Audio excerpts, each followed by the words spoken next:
Welcome to another segment of my videos as we continue in our chemistry, more concept, but this time we are focusing on dilution.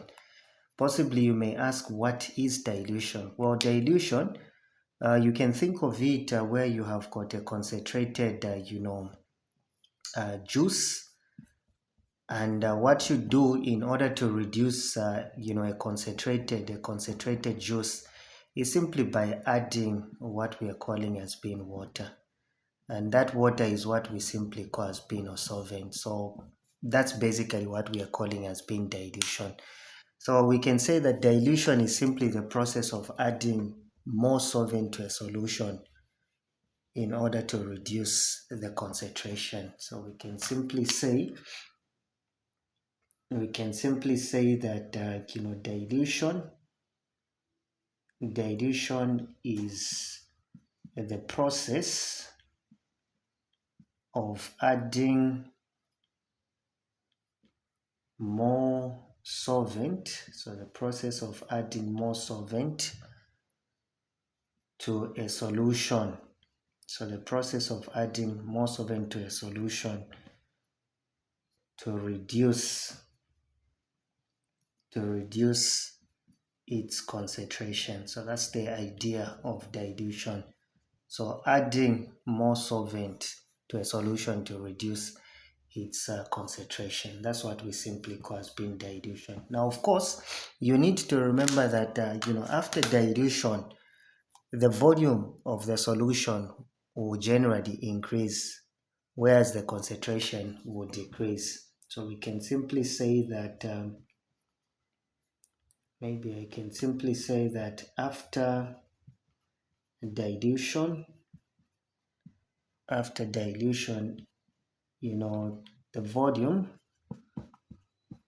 the volume increases while the concentration, can simply say the concentration, while the concentration reduces. Now, of course, in as much as the volume increases and the concentration reduces, it is always important to note that the number of moles, so the number of moles before you carry out the dilution, so the number of moles before dilution equals to the number of moles after dilution. In simple terms, we mean that the number of moles does not change as you carry out your dilution. Even as you add more solvent, the number of moles does not change. So therefore, we can simply say, number of moles, the number of moles that we are going to have before dilution should be equal to the number of moles, after. So number of moles before we carry out a dilution should be equal to the number of moles after the dilution is done. Now you still remember that from the formula that we learned, we did say that concentration is equal to number of moles over volume, and therefore we said number of moles is concentration times volume. So we can simply say number of moles before dilution, we can simply say to be C multiplied by V, which is equal to the number of moles after dilution, which is going to be again C multiplied by V, but it doesn't make sense. So we can say C1 V1 and C2 V2. So that is, the number of moles before dilution given by concentration times volume. So we can say C1 times V1 will be equal to C2 multiplied by V2. So that's the formula that we are going to be using when we are dealing with dilutions. In some books, you are going to find that instead of using C for concentration, they may be using the word M for molarity. M1 V1 will be equal to M2 multiplied by V2. So it's just the same even if they use that, but of course we mean concentration before dilution, volume before dilution should be equal to concentration after dilution and volume after dilution. Well, let's show you using an example how you can apply this formula. So I've got some questions this side that will help us in order to apply the formula for dilution that we had. So the first question there says that 0.25 cubic decimeter of concentrated sulfuric acid of concentration 18.0 molar is diluted to give a solution of 2.0 molar. Then the question says, what is the new volume of the diluted solution? So according to the data, if I look at it, my volume 1, it is simply 0.25, and that is cubic decimeter. And they have given us the concentration, the initial concentration, which is 18.0 molar. Then it says it is actually diluted to give this concentrated sulfuric acid is now diluted. So after adding more water, the concentration now goes to reduce, the concentration goes to 2.0 molar. So it actually reduces, like you can see. So the question is saying, what is the new volume? So that's the question is asking us to find what is the new volume. So how do we deal with that? Well, you can apply the formula for dilution, which we said, concentration, which you can simply say, oh no, let's use a blue marker. So which we say that concentration 1, volume 1 should be equal to concentration 2 and volume 2. So we just need to substitute in that formula. So how is it going to give us? Well, we can actually get to substitute.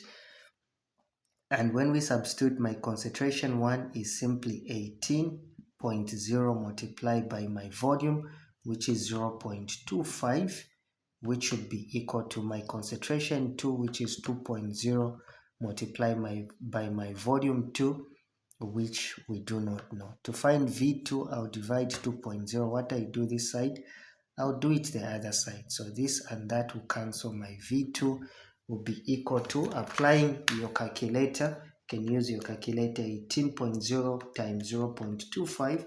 The answer you get, you divide by 2.0, which is simply going to give me 2.25, and that is going to be in cubic decimeter. Therefore, I can say my V2 is equal to 2.25 cubic decimeter.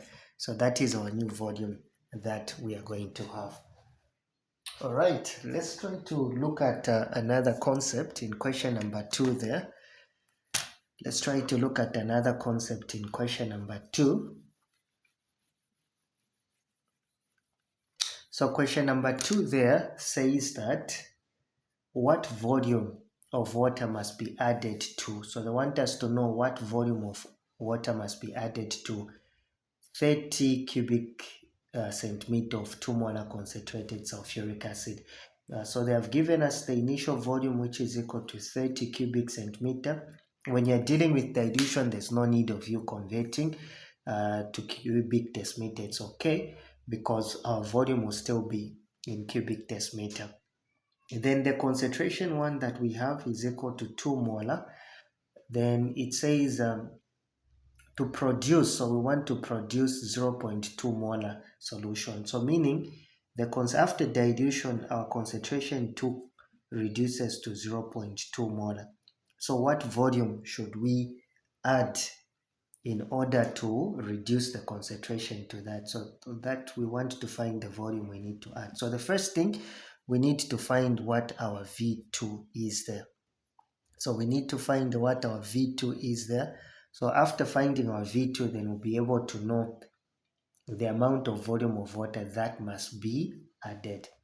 So applying the formula V1, C1 is equal to C2, V2, my concentration 1 is simply 2 molar multiplied by my volume 1, which is equal to 30 cubic centimeter. Let me just put up my 2 capital M there, which is equal to my concentration 2, which is 0.2 molar, times my V2 there.